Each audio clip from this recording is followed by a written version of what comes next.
Entre drague, lourdeur, sexisme, harcèlement ou agression, il est parfois difficile de s'y retrouver. Voici quelques exemples pour vous aider à adopter la bonne conduite. Vous êtes très complice avec votre collègue. Vous lui faites des clins d'œil et elle n'est pas insensible à votre charme. À votre avis, c'est de la drague? C'est lourd? C'est du harcèlement? Ou c'est une agression? Et c'est de la drague. Le milieu professionnel arrive en tête des lieux où les Français rencontrent leurs partenaires. Mais attention, si vous proposez tous les jours un verre à un ou une collègue qui ne vous répond pas ou vous dit non, cela devient du harcèlement. Vous aimez chambrer vos collègues femmes. Cela fait bien rire tout le monde, même elle. Et quelle est la différence entre les femmes et le café? Aucune!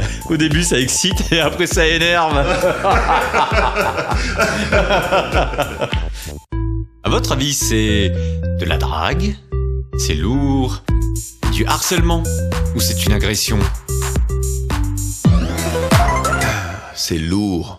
Mais des blagues tous les jours, c'est du sexisme. 76% des femmes et 77% des hommes ont déjà entendu des blagues sur les femmes sur leur lieu de travail. C'est la première forme de sexisme déguisé. Lorsqu'il y a une urgence, les pompiers descendent à toute vitesse la barre qui les mène dans le garage des véhicules d'intervention. Chaque fois que Sarah descend, elle a tous les jours droit à la même réflexion.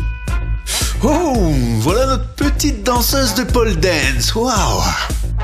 Un ou plusieurs de ses collègues prennent alors des positions très suggestives. À votre avis, c'est de la drague? C'est lourd? C'est du harcèlement? Ou c'est une agression? Eh bien, c'est du harcèlement. Pour 64% des Français, travailler dans un environnement avec des blagues à caractère sexuel est fréquent. Un soir, vous attendez votre collègue sur le parking et vous tentez de l'embrasser de force. À votre avis, c'est de la drague? C'est lourd? C'est du harcèlement? Ou c'est une agression? Là, c'est une agression. Chaque année, au moins une femme de moins de 35 ans sur 20 est victime d'une agression sexuelle. Selon une enquête parue en 2016, les violences sexuelles toucheraient par an environ 600 000 femmes et 200 000 hommes en France. Ces situations se passent tous les jours dans les entreprises. Maintenant que vous savez les différencier, adoptez la bonne conduite.